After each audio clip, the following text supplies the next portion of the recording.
नमस्कार। आज हम बात करने वाले हैं खेती के एक ऐसे रेवोल्यूशनरी तरीके के बारे में। एक ऐसा तरीका जो न सिर्फ किसानों की आमदनी बढ़ा सकता है बल्कि हमारे पर्यावरण के लिए भी बहुत अच्छा है। अब सवाल ये उठता है कि क्या ऐसा सच में मुमकिन है, एक ऐसी खेती जो कमाई भी बढ़ाए और पर्यावरण को भी बचाए।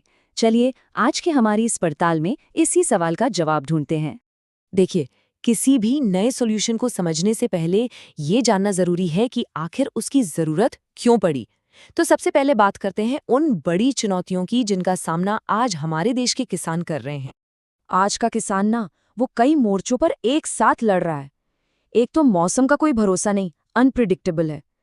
ऊपर से केमिकल फर्टिलाइजर और कीटनाशकों का खर्चा है कि बढ़ता ही जा रहा है। इनकम भी सिर्फ फसल के मौसम पर टिकी होती है, मतलब बिल्कुल अनस्टेबल। और तो और खेती की जमीन भी लिमिटेड है और इन केमिकल्स की वजह से मिट्टी की सेहत भी दिन ब दिन खराब हो रही है। तो इन सारी मुश्किलों का क्या कोई एक जवाब है? जी हाँ, बिल्कुल है। और इसका नाम है एकीकृत खेती या इंटीग्रेटेड फार्मिंग। अच्छा, तो चलिए अब जरा इसमें और गहराई से उतरते हैं और समझते हैं कि ये आखिर है क्या। इंटीग्रेटेड फार्मिंग सिस्टम यानी आईएफएस खेती को देखने का एक होलिस्टिक नजरिया है। इसमें होता क्या है कि किसान सिर्फ एक ही फसल पर डिपेंड नहीं रहता, बल्कि वो अपने खेत पर मौजूद हर रिसोर्स का इस्तेमाल करता है। मतलब मेन फसल के साथ साथ पशुपालन, मछली पालन, बागवानी जैसी चीजें भी करता है। इसका जो कोर आइडिया है वो ये है कि कम से कम दो या उससे ज्यादा चीजों को एक साथ मिलाया जाए। सुनने में तो ये काफी अच्छा लगता है ना? पर सवाल ये है कि असल में काम कैसे करता है। इसका सारा राज सिनर्जी यानी तालमेल में छुपा है। मतलब खेत के सारे हिस्से एक दूसरे की मदद करते हैं, एक दूसरे को सपोर्ट करते हैं। जरा इस मॉडल को देखिए। ये दिल्ली के कृषि विज्ञान केंद्र का 1 हेक्टेयर का मॉडल है और ये एकदम साफ दिखाता है कि सब कुछ आपस में कैसे जुड़ा हुआ है। यहाँ फसलें भी हैं, जानवर भी हैं, मछलियों का तालाब है, कंपोस्टिंग भी हो रही है। सब कुछ एक साथ मिलकर काम कर रहा है। हर एक हिस्सा दूसरे को सहारा दे रहा है। और इस पूरे सिस्टम का जो सबसे मजेदार और सबसे जरूरी सिद्धांत है वो है नथिंग इज वेस्टेड। कुछ भी बेकार नहीं जाता। एक एक्टिविटी से जो वेस्ट निकलता है ना, वो दूसरी एक्टिविटी के लिए एक कीमती रिसोर्स बन जाता है। चलिए इस साइकिल को जरा और करीब से समझते हैं। देखिए, जानवरों का जो गोबर है वो फसलों के लिए एक बेहतरीन ऑर्गेनिक खाद का काम करता है। फसल कटने के बाद जो भी बचता है वो जानवरों के चारे के काम आ जाता है। बारिश के पानी को जमा कर लिया तो उससे मछली भी पाल सकते हैं और खेतों की सिंचाई भी हो सकती है। तो ये जो पूरा साइकिल है ना, ये बाहर से खाद और चारा खरीदने का खर्चा कम कर देता है और खेत को सेल्फ सफिशिएंट बना देता है। बिल्कुल। और यही तो इस पूरे सिस्टम का दिल है।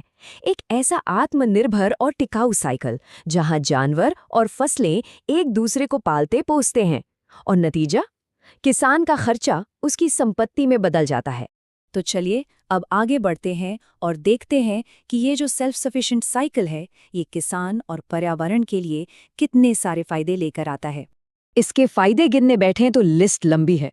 पहली बात, इनकम सिर्फ एक फसल पर डिपेंड नहीं करती, तो वो पूरे साल स्टेबल रहती है। खेती का खर्चा कम हो जाता है। ऑर्गेनिक खाद से मिट्टी की सेहत सुधरती है। परिवार वालों को पूरे साल काम मिलता है और खेत से ही पौष्टिक खाना भी। और हाँ, सबसे बड़ी बात, ये रिस्क को बहुत कम कर देता है। सोचिए जरा, अगर कोई किसान सिर्फ गेहूं उगा रहा है और सूखा पड़ गया तो उसकी तो सारी कमाई जीरो हो गई। लेकिन इंटीग्रेटेड फार्मिंग में अगर फसल खराब भी हो जाए तो शायद सिर्फ 30% का ही नुकसान हो, क्योंकि जानवर और मछली पालन एक सेफ्टी नेट की तरह काम करते हैं। यही है इसका सबसे बड़ा फायदा, रिस्क का बंटवारा। लेकिन अब सवाल ये है कि अगर ये सिस्टम इतना ही अच्छा है तो फिर हर कोई इसे अपना क्यों नहीं रहा? वो इसलिए क्योंकि इस रास्ते में कुछ असल दिक्कतें भी हैं जिन्हें समझना बहुत जरूरी है। ये टेबल फायदों और चुनौतियों दोनों को एकदम साफ साफ दिखा रही है। कई किसानों के पास इसे लागू करने के लिए जरूरी नॉलेज या स्किल नहीं होती। फिर शुरुआत में जानवर खरीदने या तालाब खोदने के लिए पैसों की जरूरत होती है। इसके अलावा छोटे लेवल पर जो अलग अलग चीजें पैदा होती हैं उनके लिए बाजार ढूंढना भी कई बार मुश्किल हो जाता है। और हाँ, कभी कभी कुछ खास कामों को लेकर कल्चरल या धार्मिक झिझक भी होती है। लेकिन इन चैलेंजेस के बावजूद इंटीग्रेटेड फार्मिंग भारत के एग्रीकल्चरल फ्यूचर के लिए एक बहुत मजबूत रास्ता बनाती है, खासकर तब जब हम इसे देश के बड़े लक्ष्यों के साथ जोड़कर देखते हैं। किसानों की आमदनी बढ़ाना हमेशा से एक नेशनल प्रायोरिटी रही है। अगर सरकारी आंकड़े देखें तो 2012-13 से 2018-19 के बीच फार्मिंग फैमिलीज की एवरेज मंथली इनकम बढ़ी है और इंटीग्रेटेड फार्मिंग जैसे सिस्टम में ये पोटेंशियल है कि वो इस ग्रोथ को और भी तेज कर सकते हैं। और ये सिर्फ कोई किताबी बात नहीं है, ये जमीन पे काम कर रहा है। Indian council of agricultural research यानी ICAR ने 75,000 से ज्यादा सक्सेस स्टोरीज को डॉक्यूमेंट किया है। ये वो किसान हैं जिन्होंने सरकारी योजनाओं की मदद से अपनी इनकम को 2 गुना से भी ज्यादा कर लिया और इसमें इंटीग्रेटेड फार्मिंग का एक बहुत बड़ा हाथ रहा है।